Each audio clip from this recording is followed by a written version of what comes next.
Okay, thank you so much. All right. Great.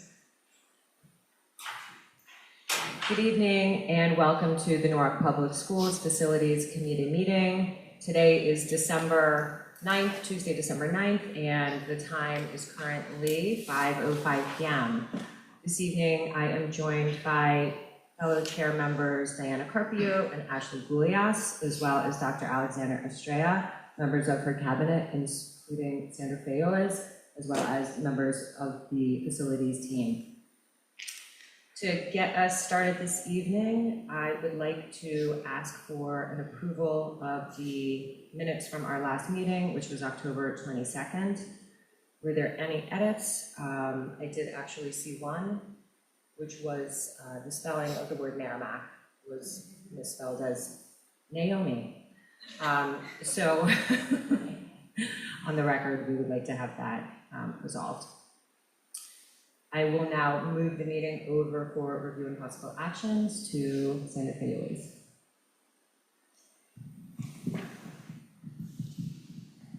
Thank you, and good evening, everybody. And for our possible actions, I'm going to have Bill Holdell review what we need from the committee.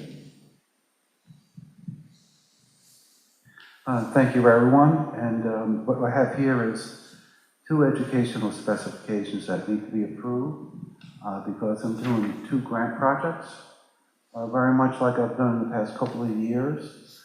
The first one will be an asbestos abatement flooring of the flooring at Nathan Hale, and that requires an educational spec, which is in front of you today. That will be presented when we file the application first week of January. The second job is the underground oil storage tank, and it's coming to the end. We're not doing many more of these. This should be the last one for quite a while. That too is a grant project that will be 60% reimbursement and requires an ed spec as well. So these 2 projects will be submitted to the state the first week in January of 2026.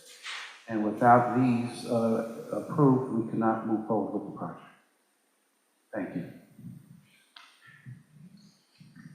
Thank you, Bill. Any questions for Mr. Hodel? No? All right, then can I get a motion to approve both of these educational specifications? Motion, Diana. Seconded, Ashley. Great, thank you. These are both approved. All right. And do we want to do the construction updates and then do the shot? Or...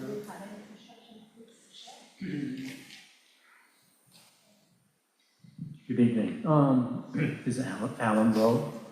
Generally speaking, construction update. We typically do this every month for the facility committee. I don't think we have a package here this week. Okay. Well, it's just generally speaking, we're moving along pretty well in all high school projects. And I think one of the things I'm looking to do is that, as far as the board members, because it's such a long project, and we're changing after the election, we're changing of some of the common council members and stuff. I was thinking of doing a little tour in January. I know it's the middle of winter, but we will have temporary heat and stuff like that for a good portion of the building. I think it's important for everybody to just kind of see what's going on. Also, too, is that we are submitting. There's a second phase to that project that we're going to bid on some of the furnitures and everything else. So we are going to be submitting another capital budget request. So for everybody to take a look, council member as well, board member, to take a look at the building. I think it's beneficial to the overall view of the scale of this project. I think the mayor came by there, I think a couple of weeks ago. He was excited. It's like a kid from a candy store coming back, kind of thing. So he said, make sure you invite him for ribbon cutting. So it was a good thing. But again, that's what I'm thinking about in terms of where we are. But we are moving along. Portion of the building, it's actually has break and windows and stuff. While another portion of the building, it's a big building, is still open to the open air. So we got 2 more years of construction before we move in fall of 2027. And then after we move in the fall semester, then we're going to start doing the parking lot and demolition of the existing building. And then from then on, we're going to renovate construct new athletic facilities. And the school the entire property is supposed to be open but for the fall of 2028, except the tennis court, which, because tennis season, anyway, so it's, the tennis court a little later and we're ready for the spring of 2029. So overall, we are on schedule. So that's Norwalk High School. As you know, we're going to South Norwalk School. We still have some minor punch list items. There's some things they need to take care of, including we need to refinish the gym floor because there's some construction issue with it in terms of the coating and stuff. But we're trying to take care of it during the Christmas holidays, and it goes a little bit beyond that because there's a curing time required. But there's miscellaneous stuff that we need to continue to finish up. And the other project we're working on, it's actually an HVAC project for various schools. The heating system is Silvermine and we're waiting operational. At the same time, there's still more work to be done in terms of fine-tuning the system. But the heating system is operable, and we're working at Primer Man High School and Norwalk School. Marvin School was recently approved by Common Council. That project is a little bit later than the rest of the project. The number came in well, and we're going through contracting right now, and we're looking to order the equipment and have it ready for installation for next summer. I think there's one more project in there that I missed. In any event, so we are moving along. Those projects, Brookside is done, generally speaking. We've got some punch list items we're working on.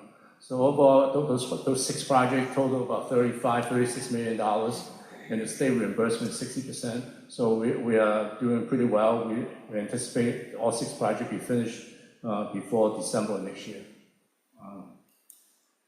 Other than that, I think that's it. Okay, thank you. Alan, sorry, did you mention West Rocks, the update there on pushing back that date due to the additional 5%? Yeah, recently we've been, well, not recently, but for a little while we've been working on and analyzing the overall cities and board strategy in terms of a school improvement project.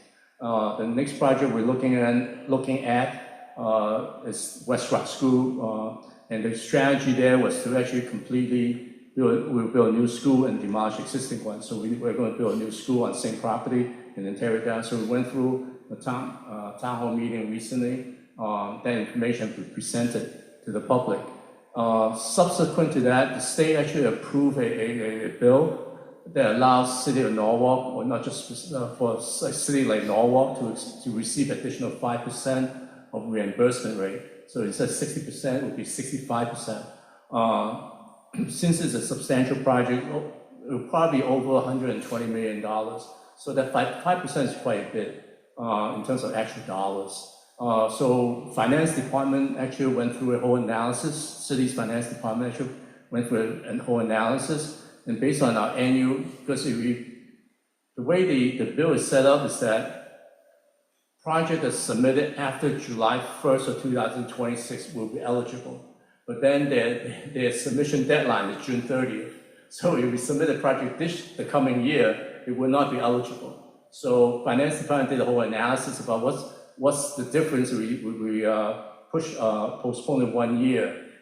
We anticipate there's going to be a 4% increase per year based on current construction estimates, and the increased reimbursement is 5%. So the difference is only 1%. But that 1%, when you calculate it for debt service for 30 years, came up to $5-6 million total. So and we also, the finance department also take in consideration present value. And so it is a substantial amount. So I think the recommendation on the city side to the Board of Education is that we wait 1 year and we'll submit it as a 2027 project. So that's what originally we were going to submit a capital budget request for this project coming year, but we are recommending that we postpone it 1 year so that we can capture some real savings for the city. Thank you. Great. Thank you, Alan. Any questions? No? Makes a lot of sense. Yeah. Thank you for the update. All right. So at this time, we're going to move into the next item, which is the naming of the very school that we are all sitting in right now. So we have some slides up on the screen, and I would like to take everybody through this little presentation, and then we will have some words from Austin. So Dr. Ruby Mae Foster Shaw, legacy of learning, leadership, and love for every student. So Dr. Shaw's early life and educational journey. She was born May 30th, 1925 in New York City to immigrant parents from Panama and Costa Rica. She was among the first Black students inducted into New York City's High School Honor Society. She earned a BA in anthropology and sociology from Queens College in 1945, an MSW in social work from Columbia University in 1947, a doctorate in education administration from the University of Bridgeport in 1985, and was a lifelong advocate for education as a transformative power. Her dedication to Norwalk Public Schools. She joined the Norwalk Public Schools in 1962 as a social worker. She served as Assistant Superintendent for Human Relations and Alternative Education from 1976 to 1986. Some of her signature achievements: she established Norwalk's first magnet school. She spearheaded the Columbus Magnet School transformation in 1980, ensuring diversity and inclusion. She championed opportunities for all students to reach their potential. Next slide. Community leadership and service. Dr. Shaw founded or led innovative student and family programs, including ACE, Class, GAIN, and PACT initiatives. Can we hold for a second? Sure. It's not live streaming. Okay. And I just got an email. I would keep going with this one. Okay. Yeah. Okay. All right, continuing on with community leadership and service.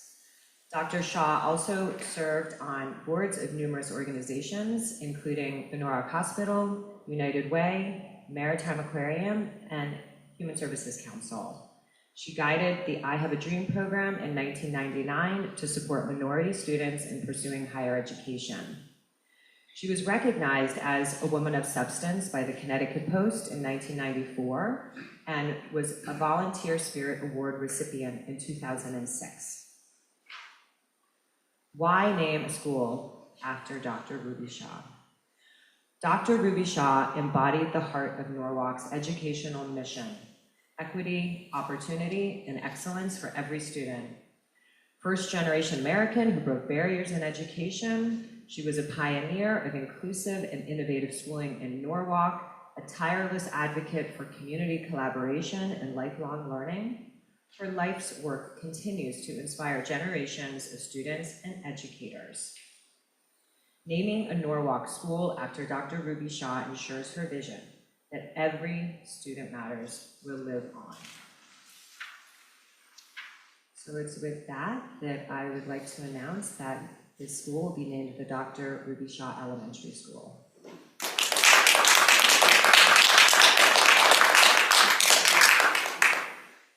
So this, The committee would have to vote to pass this on to the main board agenda that will go for final approval at the next business meeting. All right. okay. And I know that Principal Austin would like to share a few words.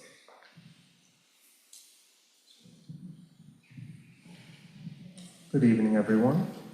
And I have to say what an honor it is to bear the name Dr. Ruby Shaw Elementary School. And in the previous meeting, Nikki Ears, who I've known for many years, made the statement that it's important for students to know our history.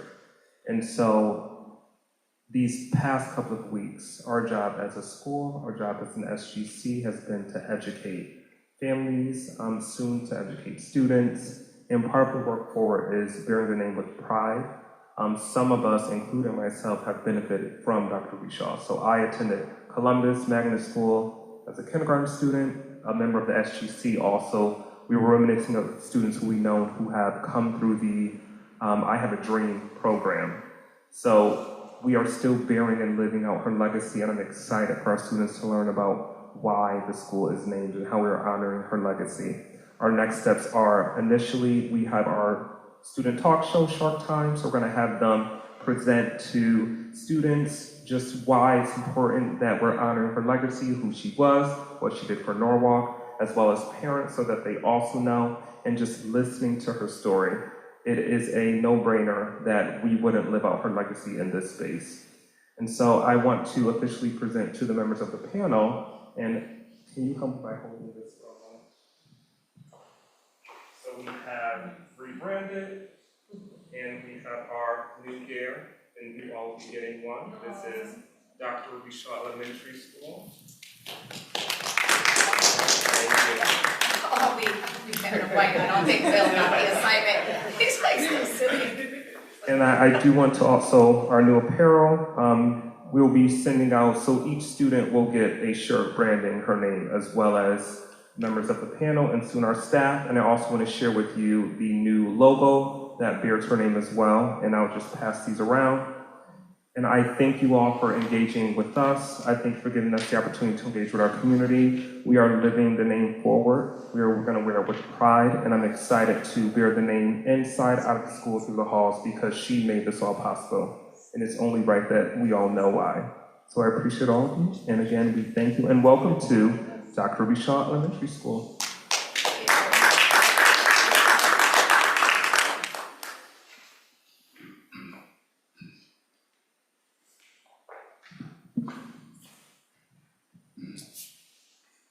We also have Ms. Darlene Young here with us. I don't know if she wishes to share a few words. I know she has been one of the biggest advocates for this transition, and I think it would be appropriate to allow her to share a few words.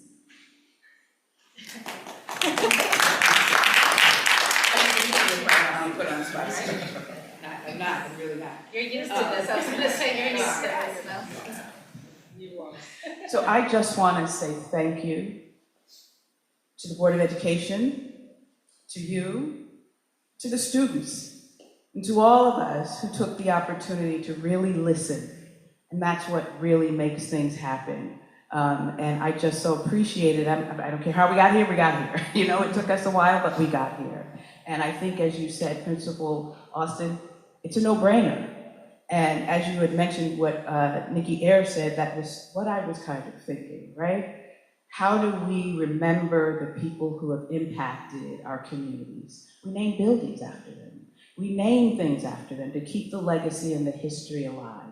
And that is particularly important in South Norwalk as South Norwalk changes. But this is considered a neighborhood school, and we need to make sure that we acknowledge it in the best and brightest way. And Dr. Shaw's efforts in the city to elevate young people, there's no better way to do that than to rename this school after Dr. Ruby Shaw. I had the awesome opportunity of working with her, not a lot, but when I saw her, she was always engaging, always energetic, and always talking about young people. And this is the perfect way for her legacy to live on. So I thank you, Principal Austin. I thank you, Superintendent, and I thank you, this committee, and the Board of Education, and all of you here who are supporting this. So that's it. Thank you.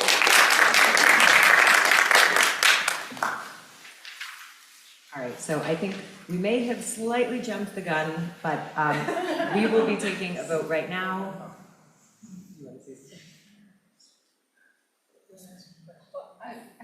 Are we in contact with anyone in Dr. Ruby Shaw's family to let them know that we're doing this?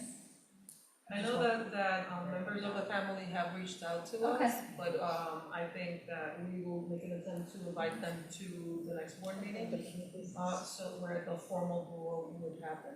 I'm glad to hear that. I'm still laughing at the Shaw Sharks. That's what we want, I'm the glad- Shaw Sharks. Glad there's still sharks. And also, you know, just thinking about it, going back, like Darlene said, most people don't know about me. I was born and raised in South Norwalk, and I actually knew Dr. Ruby Shaw, and my parents did too, and the number of families that she had helped, and also put into my mind the time to take to, you know, volunteer and help others. And just to see her name up there is very heartwarming. That's amazing, Diana. Thanks for sharing that. All right, so members of the Facilities Committee, can I please get a vote to move this forward to the full board at our meeting next week? So moved. Seconded. That is unanimous. Move that forward.